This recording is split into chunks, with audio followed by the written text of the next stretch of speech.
Good. Alhamdulillah. Alhamdulillah. Alhamdulillah. Jazakallah So khair. these hadith are mainly in fiqh al-ibadat. So let's start it. Bismillah ar-Rahman ar-Rahim wa salatu wa salamu ala Rasulillah. So yesterday we did this hadith. Well, we did other hadith, but that was the hadith that we left off at. ألا أدلكم على ما يمحو الله به الخطايا ويرفع به الدرجات قالوا يا رسول الله قالوا بلى يا رسول الله قال إسباغ الوضوء على المكاره وكثرة الخطأ إلى المساجد وانتظار الصلاة بعد الصلاة فذلكم الرباط. We did this hadith yesterday that the Prophet ﷺ was asking them if they wanted to know what would increase basically their status and what would wipe away their sins. And certainly they said, yes, we would like to know. And he said, completing wudu even during the hard times of hardships and frequently going to the masajid and waiting or praying for a salah and staying in the same spot until the other salah comes. That was al-ribat, and we said al-ribat is to be one. We're speaking about consistency. We're speaking about being firm in the place, and we're also talking about being strong against fitna, which basically keeps you intact. So that's basically al-ribat. And of course, we talked about the metaphor in regards to that one. Let's go for 158. عن عبادة بن الصامت. Anybody know where Ubadah ibn Samit was buried? Ubadah ibn Samit was buried in Al-Quds, right at the door. It's a gate. It's called Bab al-Asbat. Ubadah ibn Samit and Shaddad ibn Aus, they're the two Sahabis. Their grave is known to us. It even says on their grave, Ubadah ibn Samit and Shaddad ibn Aus, right at the door. It's called the Lion's Gate because it has two lions on it. That was the gate that most of the Fatihin went through, and that was the Lion's Gate. And the reason why it's called the Lion's Gate is because al-Zahir Baybars who, let's just talk a little bit about Zahir Baybars. So al-Zahir Baybars was a slave, originally most likely from the Chechen people from Chechnya, and he was taken as a slave, and he had cataract in one eye.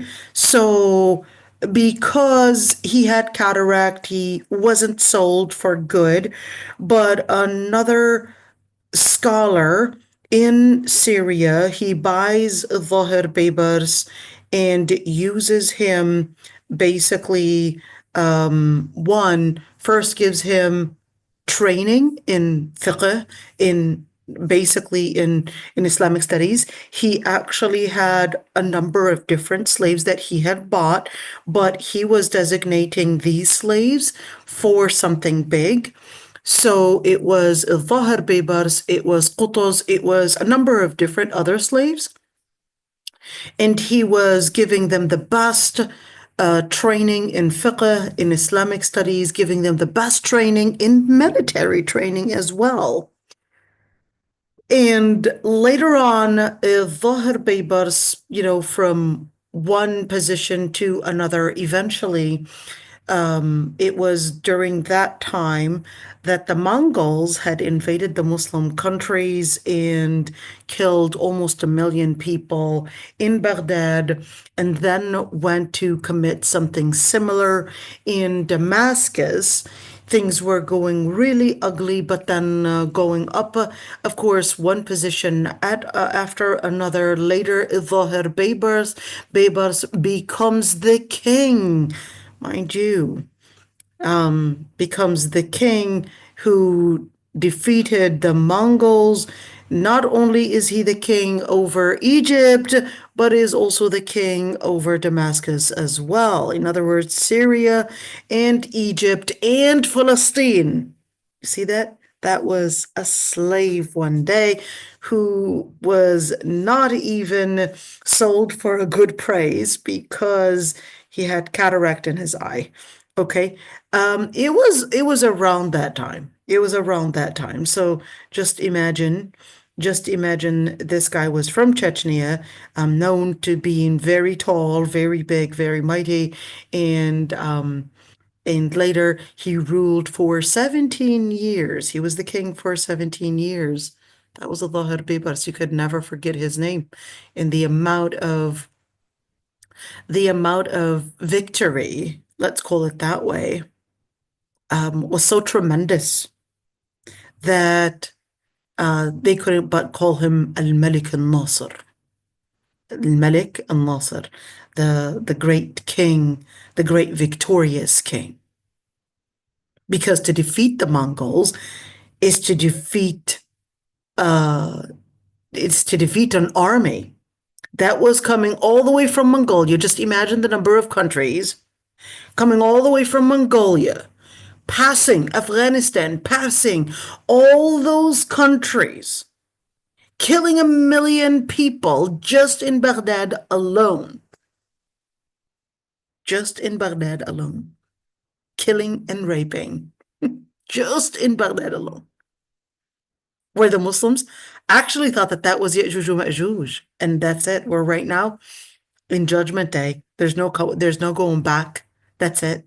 This is Ya'juj wa Ma'juj. We're just going to wait for Dajjal and that's it. They didn't even work towards making a khilafah. And here it is. Al-Zahir Baybars is the one to basically revive all of that, along with another guy, Qutuz, but that's a different story. Okay. عن عبادة بن الصامت رضي الله عنه أن رسول الله صلى الله عليه وسلم قال لا صلاة لمن لم يقرأ بفاتحة الكتاب. لمن لم يقرأ بفاتحة الكتاب. La salah, let's see, 158. There's no prayer if one does not recite the opening of the book. In the English translation, man, this is horrible. Opening of the book would sound like an introduction.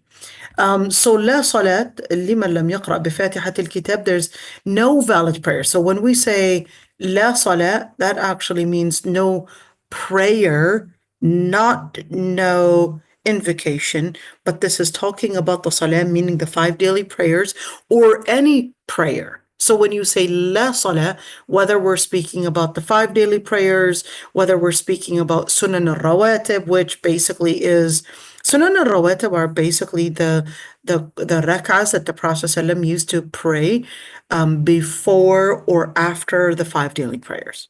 Okay, those would be sunan al-rawatib, or perhaps the other prayers like Salat al-Kusuf, Janaza, etc. All the prayers actually start out with Fatihat al-Kitab, which is another name for Surah al-Fatiha. Fatihat al-Kitab, you could see the word Fatiha right there. And al-Kitab is basically referred to al-Ahdiyya, which basically means it's specifying which kitab are we talking about. We're actually talking about al-Kitab to mean al-Quran. So that's Fatihat al-Kitab. Okay? So therefore, that actually tells us that even if you miss out on Surah al-Fatiha, it cannot be made up by just doing Salat Ruku' al-Sahw or Sujood al-Sahw, sorry. Sujood al-Sahw would not make up for it, because Sujood al-Sahw would be let's call it a makeup for other things that you might add as part of Salah, or doubt, or miss something that is not a pillar. If you miss out on a pillar, there's no way that you can make it up by making Sujood al-Sahw. So what if I miss out a pillar in Salah? If we're talking about Fatihat al-Kitab, the Fatiha, or we're talking about a ruku' or a sujood. Well, ruku' and sujood, there's a way to do it, but let's talk about the things that even canceling out that rak'ah wouldn't work. Fatihat al-Kitab, you could cancel out that rak'ah and redo the whole rak'ah. But if you are to miss out on Takbirat al-Ihram, you cannot make it up. You would have to redo the whole thing, start from the complete beginning. You have to completely start out fresh. Okay? So that would be for Takbirat al-Ihram. Well, wait a minute. What is Takbirat al-Ihram? Takbirat al-Ihram is the first Allahu Akbar that you would start with your salah. That's Takbirat al-Ihram. If you were to forget that piece of it, you cannot whatsoever, unless you start the whole thing all over again. But if you miss out on a Fatiha, let's say you forgot to read the Fatiha and you went and started reading Ayat al-Kursi for some reason, okay? And later on, you remembered that you forgot the Fatiha. Then that particular rak'ah, you would cancel it out, and then you would basically kind of like backtrack, and you would consider the rak'ah that you're in as, let's say you would backtrack, let's say it's your second, then you would consider that as your first. You would backtrack. Okay. What if a person has something like OCD? They're constantly forgetting things. Or they're doubting, not forgetting, but they're doubting. They've got this paranoia. Did I do it? Did I not do it? And they're going into this state of type of OCD. The treatment for it in Islam, yes, if it is needing medication, there's nothing wrong with taking medication. Even if it's OCD and schizophrenia and all of that, absolutely, it's not haram taking these medications. But I thought mental illness only happens to people that are not religious. Absolutely not. Mental illness can happen to someone that is religious as well. It's not exclusive to any religious group whatsoever. So certainly, a person that is going through OCD, if your doctor is recommending that you would take medications, then definitely take those medications. The Islamic way of treating these situations, at least, this doesn't mean that taking medications is un-Islamic, okay? But I would say the therapy in regards to your rituals in relationship with, of course, in relationship with your rituals and in relationship to those that have things like OCD, paranoia, etc., they would consider that they did it and they don't have to. In fact, they're obligated to assume that they did it right. They're obligated to assume that they did it right and that they would be at sin for redoing it. Just imagine, they're at sin for redoing. At sin? That's in order, at sin. So it's like, that's it. Don't continuously repeat and repeat and repeat, because you had already prayed dhuhr, that's enough. So can I use, if let's say I'm going through this paranoia, I don't know if I prayed 3 or 4, and I'm not really sure whether I read my Fatiha or not, and I'm continuously just going into this confusion, and I just can't focus on my prayer. So if it helps you to probably maybe put a stone, or perhaps, I don't know, mark it in a way to help you stay on track, you could do that. Even if it meant doing a slightly, let's say, extra movement, yes, but it's best if you avoid that. So let's say the sisters, like, I'm not really sure if I prayed 3 or 4, I'm always forgetting. So if it helps you to, let's say, maybe I'll put 4 stones in front of me, and every time I finish one rak'ah during my sujood, I'll just take one and just put it over my mattress. And then that way I'll keep track of it. That's permissible. Okay, let's see 159. عن أنس بن مالك رضي الله عنه عن النبي صلى الله عليه وسلم قال اعتدلوا في السجود ولا يبسط أحدكم ذراعيه انبساط الكلب. Let's say the Prophet ﷺ, اعتدلوا في السجود, be moderate in prostration, and let none of you spread out his arms like a dog.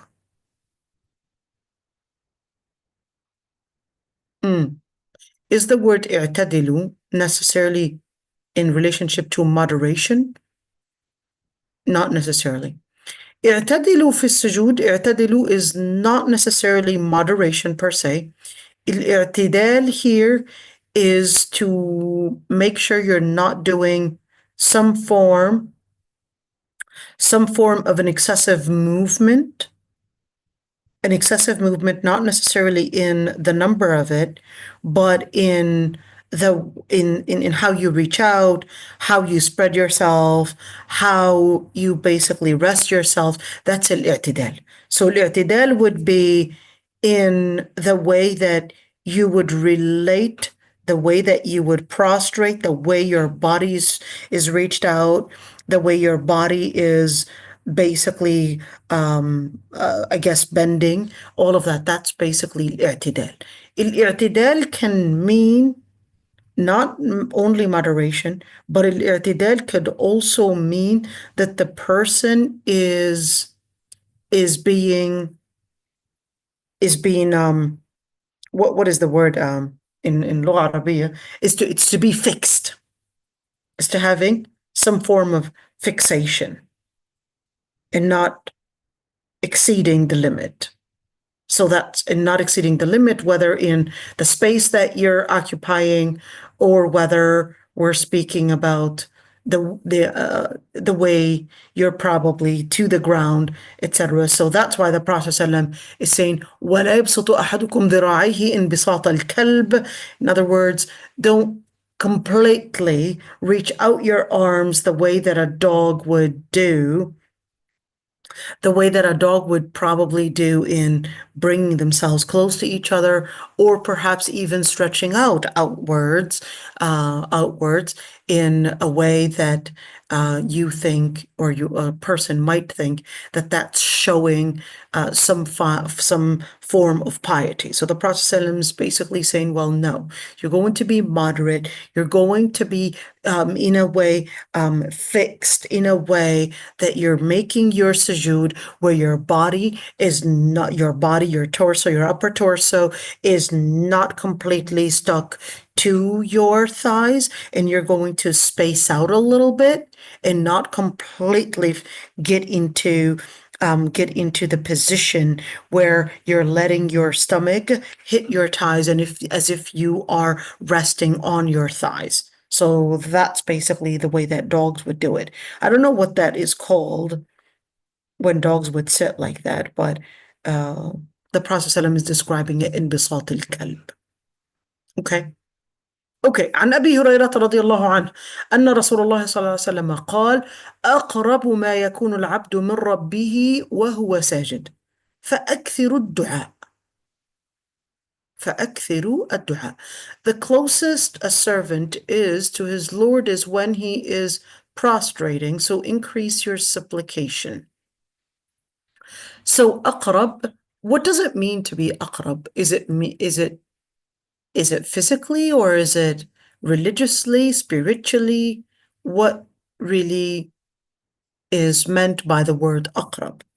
So when you say أقرب ما يكون العبد, that is to basically refer to a person basically spiritually being closest to Allah subhanahu wa ta'ala, and that not physically.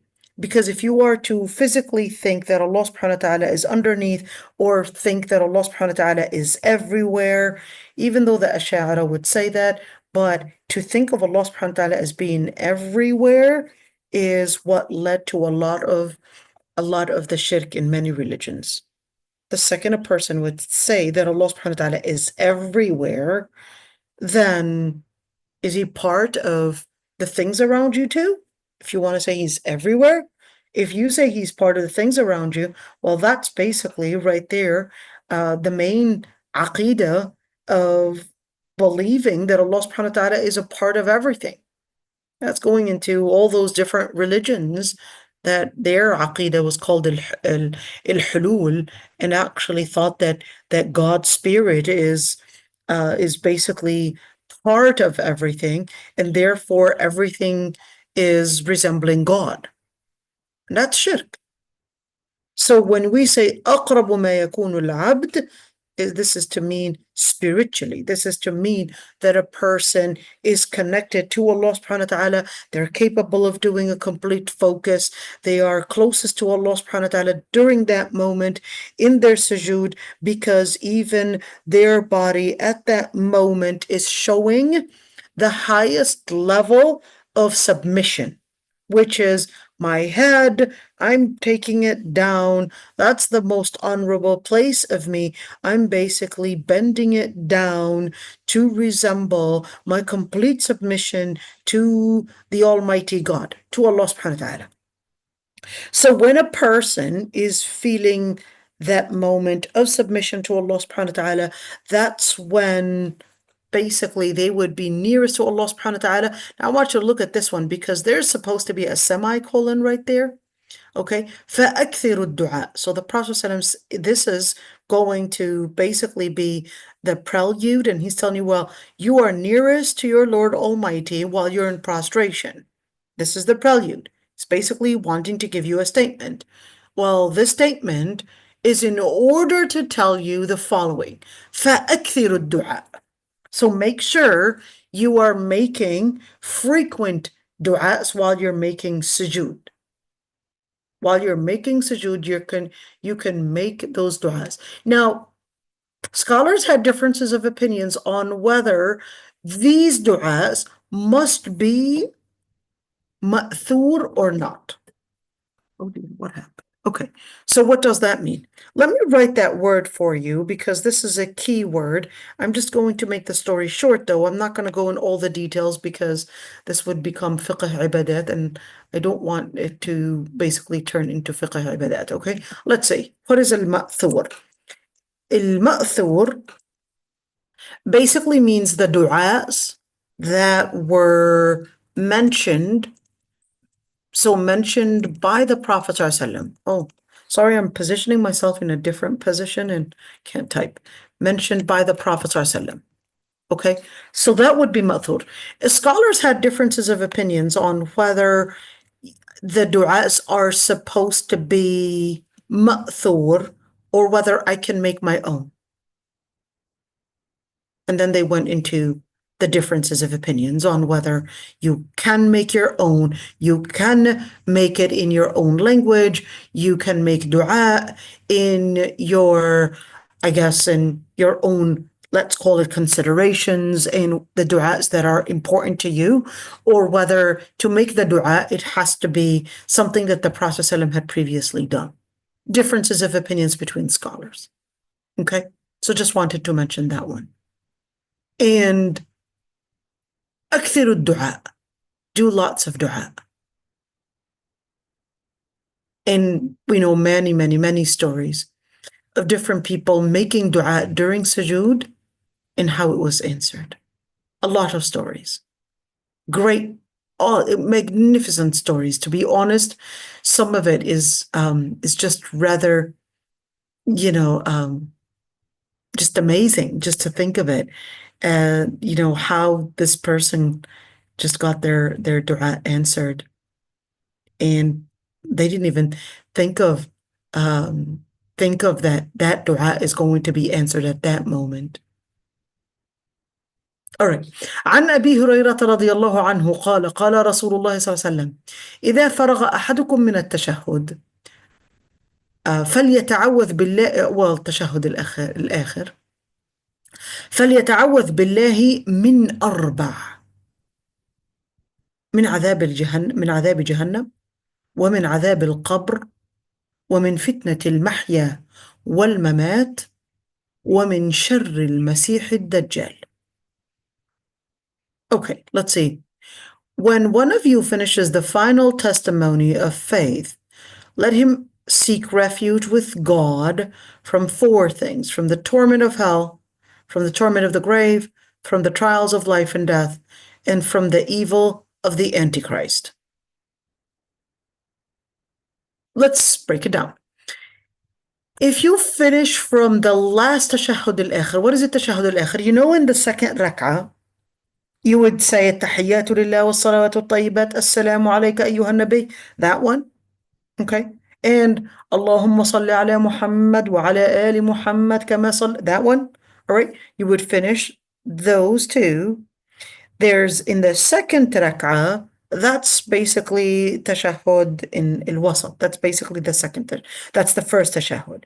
التشهد الآخر would basically mean the last rak'ah. So if it's the Fajr prayer, then التشهد الآخر would be the last rak'ah. There's only one tashahhud in it because it's only two rak'ahs anyways. But if it's a duhr or asr prayer or isha, التشهد الآخر would be basically the fourth rak'ah.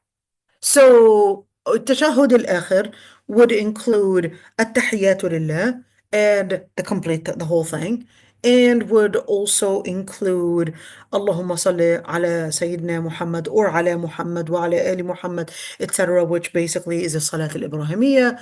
And once you finish those, the Prophet ﷺ is basically asking us to make a dua. فَلْيَتَعَوَّذْ بِاللَّهِ مِنْ أَرْبَعٍ, to seek refuge. Here it said with God, it's to seek refuge in God. So it's to seek refuge basically through Allah subhanahu wa ta'ala, seek refuge in Allah subhanahu wa ta'ala from these four different things. This is what he's recommending. Number one, the torment of hellfire. That's a straightforward one. Min adhab al-qabr, from the torment of the grave. Wait a minute, there's a torment in the grave? Like what? Well, I thought the person in the grave was basically dead. This person now is decomposing. So the whole idea of this person feeling any pain makes no sense because this person is anyways decomposing. This person is not making sense that they would feel pain. Okay, so this is part of al-ghayb. Al-ghayb is to mean the unseen. Al-ghayb is to also mean it's part of the things that your brain is not equipped with, let's call it the tools, to understand, to research the data that basically involves these matters. That's what al-ghayb is. Are you going to one day see the angels on an MRI? The answer is no. Are you going to one day probably have some cameras that we can probably put in the grave and perhaps see the angels as they question, see the things, the guy getting up and trying to run away from the grave or anything like that? The answer is no. All of that, you're not going to see anything. Even if you were to put cameras, all you're going to see is basically just a dead body that's decomposing. Whether you put it out in an open place or whether you set it for autopsy classes or you set it for anatomy classes or whatever it is, it doesn't make a difference. All you're going to see is basically just a dead body. You're not going to see any of that. We know that. So where's the torment? Where does that happen? Like we said, this is part of al-ghayb. We don't really know all the details of how this dead person is feeling pain or how this person is really understanding and having some form of relationship while they are dying or even after their death. According to the hadith, the person, even after they die, they recognize the people, the sounds, the people that are around them. They recognize their history. They start remembering what they had done according to the hadith. How? I don't know. We don't know. So we do know that there are some scans that are showing brain scans that some area in the brain is still functioning, area of probably memory is still, etc., is still functioning, all of that for approximately 10 minutes. Well, according to the hadith, no, it's actually functioning for longer than that. According to the hadith, the person, even while they are carried to burial, they recognize that they're going somewhere. They're basically accompanying these people, and they won't even recognize that they are the person that is dead. And they would attempt to want to leave with them, but then finally they discover, I'm the deceased person. Now, how do they attempt to get up? How do they attempt to get into that? Allahu A'lam.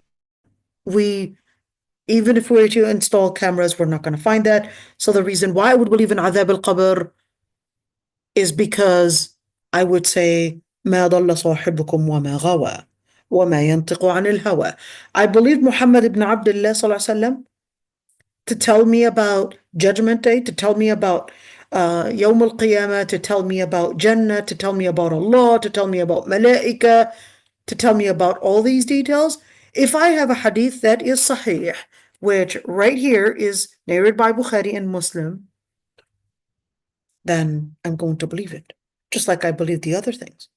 So why would I consider this segment out of all the segments to be something that is fake? Adhab al-Qabr is real. How can I prove it to you? I can only prove it to you through one thing, which is al-Wahy. I can prove it to you through al-Wahy. Why did I believe in Allah? Okay, I do see some beautiful things that's probably giving me some sign that there is a pattern to basically show that there is a magnificent or something great that is putting all these pieces together. Does it mean that it's God? Well, the only reason why I believed it's God is because of al-Wahy.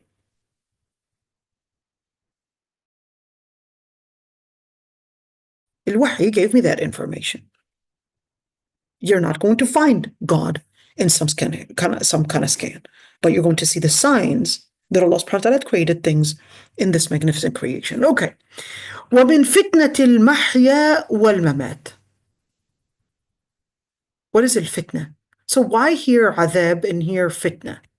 Al-adhab would be a torment, would be some kind of pain that a person's going through. نسأل الله العفو والعافية. فتنة المحيا والممات. What is al-fitna? Al-fitna comes from the root fatana. What does the word fatana?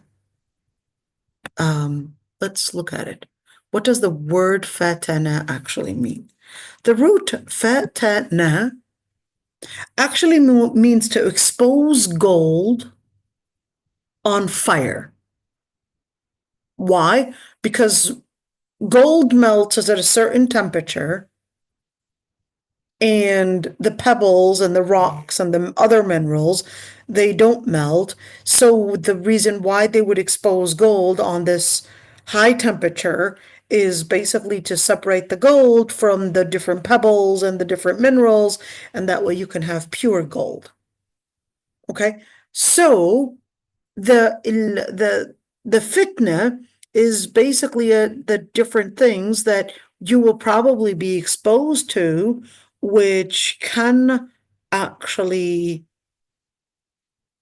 prove or probably get you into a trial, and then you will end up, one, being successful and keeping your faith pure away from all the different contaminants. Like what? Like, let's say the children, let's say money. You probably lost your job. Your job was actually keeping you busy away from Allah subhanahu wa ta'ala, perhaps. And because you lost your job, one, if your faith was only there for, let's say, only they're not strong enough, you will see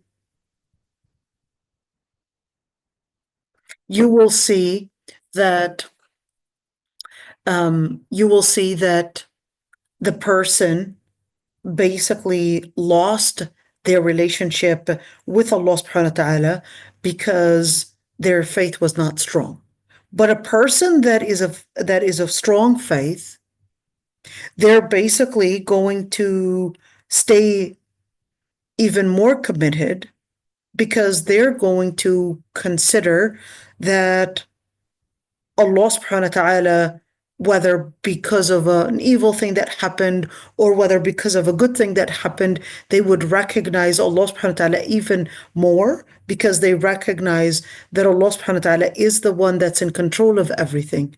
So whether that was during our life, lost a job, lost our health, lost a loved one, no matter what happens, that I'm still committed to faith because I know that Allah subhanahu wa ta'ala would be the one to give me the support.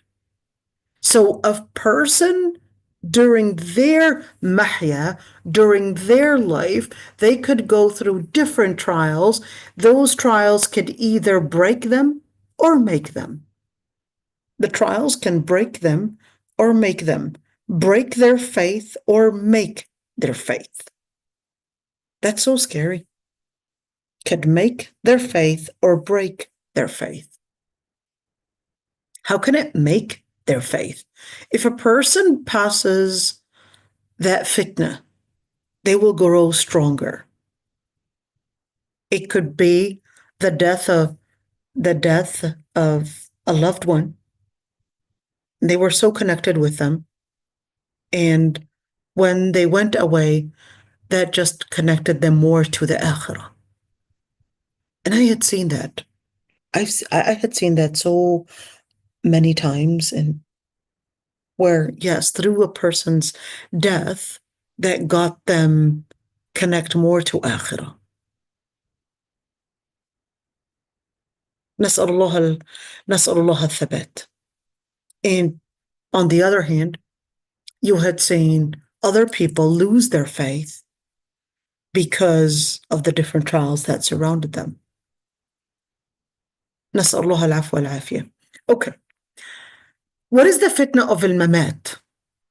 But wait a minute. So a person is dead. Once a person is dead, their deeds basically are not supposed to decrease. Because إذا مات ابن آدم انقطع عمله إلا من ثلاث. Their actions and basically everything is done about them. So how is it that we're supposed to seek refuge from il-mamat? Is it while I'm dying or is it after I'm dying? It's both. While you're dying, there's a fitna. While a person is dying, in Surah Qaf, Allah subhanahu wa ta'ala basically tells us that while the person is dying, فَبَصَرُكَ الْيَوْمَ حَدِيدٌ. Their sight is right now stronger than ever before. In fact, it was compared to steel, sharp. Can see what even others cannot see. And if you were ever present with a dying person, they would be talking to things around them. They would be looking around, and they would even move their head, even though they were so tired at one point. But now they're moving their head all around the room, and they could see things. You would think they're hallucinating. Medically, they'll tell you this person is hallucinating. Why? Because they don't have any other explanation. Because, of course, science is based on studying matter in motion. They're not going to tell you they're seeing angels. They're not going to tell you they're seeing shayateen. They're not going to tell you they're seeing jinn.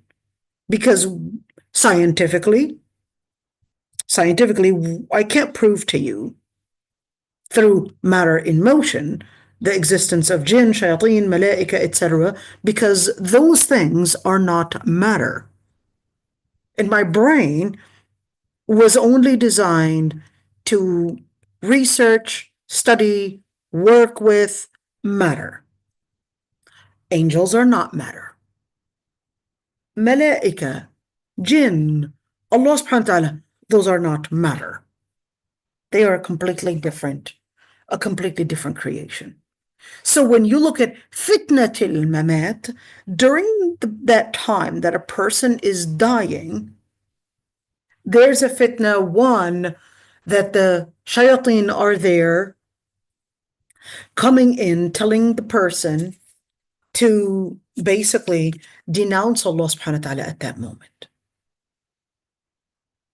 And that's another thing where the Prophet ﷺ had said, whoever says La ilaha illallah as the last thing that they would utter, they would go to Jannah. So why is it that easy? That's it? Just La ilaha illallah? Yes, certainly. Just La ilaha illallah, you would go to Jannah if you were to say it.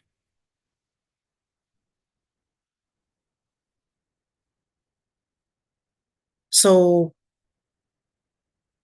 why are they not going to be able to say it? Yes. It's going to be extremely hard to say even La ilaha illallah because your body is in so much pain at that moment to say La ilaha illallah.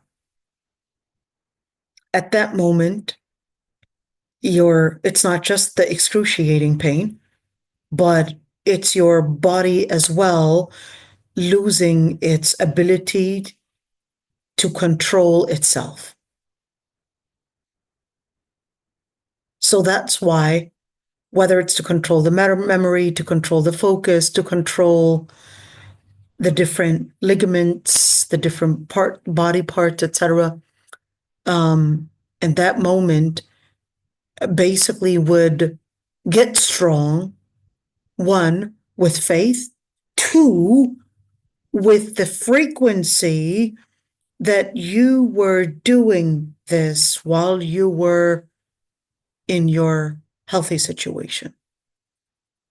If you were saying La ilaha illallah continuously while you were healthy, even if we're seeing those cases where they got brain tumors or probably strokes, etc., there are certain things, if it's not affected their ability to do, certain movement, etc., they can actually say La ilaha illallah.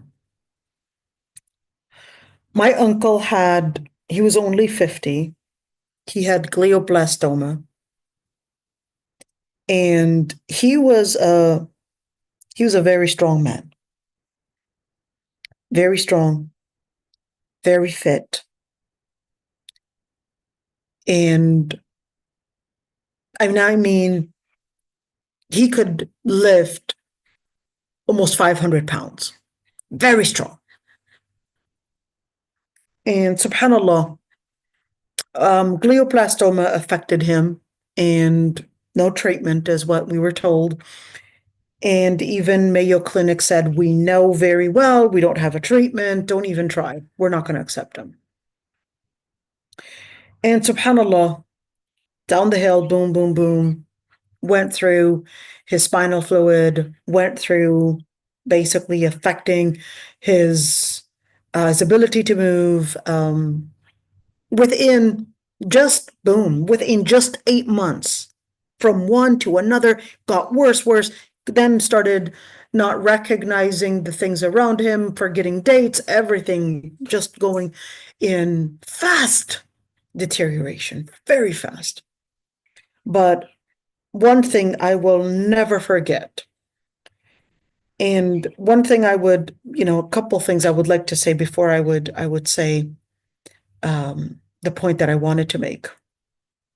There are certain signs when a person is dying, and it's important to recognize those signs. That way, you being present, whether doing chaplaincy or whether as a relative being there are certain things that you really have to recognize when to do that reminder for La ilaha illallah. Number one, of course, that moment that a person is dying, all right, it goes stronger and stronger as the person is approaching death. It differs from one person to another. But the first things that would die in the person is basically the toes. The toes, the soul is departing the body from down, going upwards. So the body is dying from the legs first, the lower ligaments, and then it continues to go up and up and up until they completely would finally, once their soul departs their body, their eyes would be even looking up, seeing it as it departs their body. Once it departs their legs, you could feel that they're starting to get hard. You could see they're trying to make, of course, their breathing starts getting worse and worse as basically the soul starts to go up. Then they'll start to have secretions. Okay, once their breathing is starting to go faster, and before the secretions actually start happening, that's when you would want to encourage them to say La ilaha illallah. Why? Because when the secretions grow stronger, when do the secretions grow stronger? When the soul reaches, so we're speaking about their legs, they would be coming like, they would be kind of like passing out and coming back and waking up again. They might say a couple words, they will wake up again, and that one moment you will think that, oh, they're good, they're healthy, they're fine. Okay, but it's just the soul coming in and out, and basically leaving the body. That moment when they're passing out, coming back in, and that moment is the moment that you would want to say, not say La ilaha illallah, but you're going to keep repeating La ilaha illallah, La ilaha illallah in a low voice. And that moment is that moment that you want to read Surah Yasin next to them, because it will make the departure of the soul easier on them. And you would want to remind them of the good things. You want to remind them of the good things that they had done, because you want to keep their spirit up high at that moment. Their hope. You want them to be hopeful that they had done the greatest deeds ever. You would want to make them feel that they had done the greatest deeds ever, and that they're gonna get forgiveness because they were excellent. That's what you want to do. And La ilaha illallah, La ilaha illallah. Before their breathing becomes faster and their breathing becomes harder, that's when you want to tell them and encourage them to say La ilaha illallah. Because once the secretions become more intense, to say La ilaha illallah becomes even harder. It becomes harder. You don't want to delay it while the person is completely passing out, because you would be already late. Okay, so you would want to, it's really that moment while they are basically strong enough to say something. That's when you want to say it. When they're strong enough to say something, and way before that actual, how do I know when the secretions happen? Are they going to be spitting anything? The answer is no. They are not necessarily going to be spitting anything, because they don't even have the power to spit. But you would hear a sound like, this is the sound that you would be hearing. It's basically the secretion. The lungs are dying out. The lungs are not having the power. The heart is not pumping right. Basically, the body is losing function. That's when you would know this person is dying. And that's when even the best doctors, even if you had all the teams coming in, they'll tell you there's nothing that we could do. There's no way. And to somehow think, well, let me insert a tube, get the, even the palliative doctors will tell you you're just making things even harder. You just have to understand that moment, that let them basically rest in peace, and that for you to think that by inserting a tube, taking out the secretion, or somehow, trying to do that, those CPR and anything of that sort, or anything, you're just breaking their ribs, and then really you just have to recognize Subhanalladhi qahara ibadahu bil maut. So what I care about is that moment of saying La ilaha illallah. My uncle, while he was dying, of course, he had a couple days. Well, we already knew that he was dying, but because, I was at home at one point, and he was going through that moment, that moment of the pre-secretion, the beginning of the secretion, but those that were around him didn't really, they knew he was dying, but I guess they didn't know whether this is that pivotal point to look for, that marker. So I wasn't home, but then I was like, how's he doing? And then they tell me, he's actually making a weird sound. That's when I'm like, that's it. Today's his last day. And then that's when I basically told the whole family, this is his last day. All of you got to come right now. And that's when it was time to say, La ilaha illallah, I want to hear it.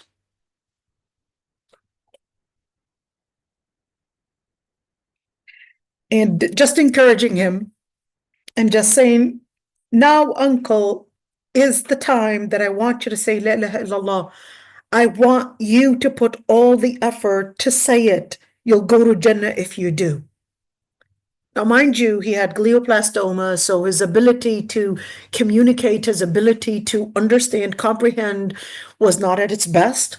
But when a person is dying, they miraculously, somehow, they have better ability than ever before in understanding the things that surround them. That's when he gathered, I guess, his effort, and then he just said, La ilaha illallah. That's something I'll never forget.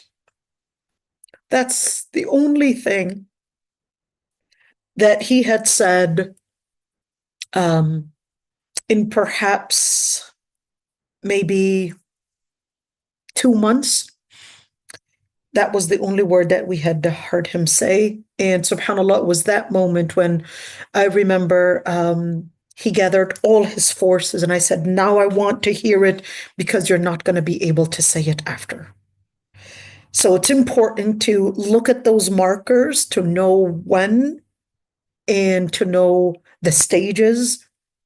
And as Muslims, of course, we don't necessarily need chaplains to come along and all of that. And yes, palliative care is important, so don't underestimate hospice care and all of that. They definitely really help. So and definitely work along with those.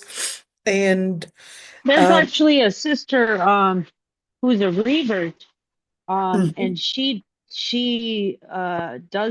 involved with that. Maybe we should have interview her. That would be a great thing, Noura. Definitely. I would love to interview her. Definitely. Ya Allah, definitely. Kind of look at it from all angles. Allah al-Musta'an, Ya Rabbi, Ya Allah, may Allah subhanahu wa ta'ala make us from those that would have their last words as La ilaha illallah. All right, and let's make dua for our families that aren't Muslim. Yeah, Ya Rabbi, may Allah, Ya Rabbi, Ya Rabbi. Right now it's Juma. So, Ya Rabbi, may Allah subhanahu wa ta'ala give hidayah for Noura's father and mother. Allahumma ameen. I'm always making dua for them, wallahi. May Allah subhanahu wa ta'ala, Ya Rabbi, give hidayah for Noura's parents. And Allahumma ameen. Allahumma ameen. ومن شر المسيح الدجال. And from the evils of المسيح الدجال. المسيح الدجال. Now that's a whole story. I'm not going to open that one up. But to make the story short, المسيح الدجال is basically, here they translated it as Antichrist. The Prophet ﷺ had told us that all the prophets that had come before, they all warned of المسيح الدجال. So the Jews know Dajjal, the Christians know Dajjal, the Muslims know Dajjal, and if there are any, let's call it scripture that was having any trace of perhaps of wahi, it would basically talk about a Dajjal as well. So the Prophet ﷺ was ordering us in here, basically giving us the recommendation to seek refuge in Allah subhanahu wa ta'ala from the evil of al-Masih al-Dajjal. I mean, that's a whole lecture to talk about Masih al-Dajjal. So I'll just make it short right there. So let's go on. ثوبان رضي الله عنه قال كان رسول الله صلى الله عليه وسلم إذا, yeah, they kind of blended this one. It says where السلم ends. And إذا انصرف من صلاته استغفر ثلاثا وقال اللهم أنت السلام ومنك السلام تباركت يا ذا الجلال والإكرام. We'll end with this hadith. So let's see what it says. The Prophet ﷺ, when he would finish his prayer, he would seek forgiveness 3 times and say, "Oh God, you are peace and from you is peace. Blessed are you, the possessor of majesty and honor." Is that even proper English? I don't know. It doesn't sound so proper to me. But I guess excuse my poor English if it doesn't sound right, and it's right. Okay, إِذَا انصَرَفَ مِنْ صَلَاتِهِ. So what does that mean? That the Prophet ﷺ, whenever he would finish the prayer, so when you say انصَرَفَ مِنْ صَلَاتِهِ, whenever he would finish his prayer, the first thing, so he would Assalamu alaikum wa rahmatullah, Assalamu alaikum wa rahmatullah, pause, and then Astaghfirullah, Astaghfirullah, Astaghfirullah. He would basically say it in a voice, at least for others to hear it, and that's how they knew that he was doing it for 3 times. And say, Allahumma anta salam wa minka salam. Tabarakta ya dhal jalali wal ikram. Ya Allah, anta salam. You are the one that is peace. So what does that mean? That Allah subhanahu wa ta'ala is peace. In other words, Allah subhanahu wa ta'ala is the one that generates peace, is the one that inspires peace, is the one that orders for peace, is basically the one that gives peace, is basically the one to seek peace through. That's Allahumma anta salam. You are the one that grants peace. Is this a description or is this a name? This is more of a description. That Allah subhanahu wa ta'ala, you bring peace, through you we seek peace, through you we seek peace in basically stability, justice, etc. That's basically peace. وَمِنْكَ السَّلَامُ. And through you we would get justice, and through you we would get peace, through you we would get stability, and وَمِنْكَ السَّلَامُ. Tabarakta. What is tabarakta? Tabarakta means all the blessings. So I guess they translate, blessed are you. That sounds Shakespeare's English, but I don't know. Excuse my poor English. Tabarakta. There's dhal jalali wal ikram. Ya dhal jalali wal ikram. There's a typo here. Tabarakta wa ta'alayta ya dhal jalali wal ikram. Tabarakta means that you are honored, You are blessed.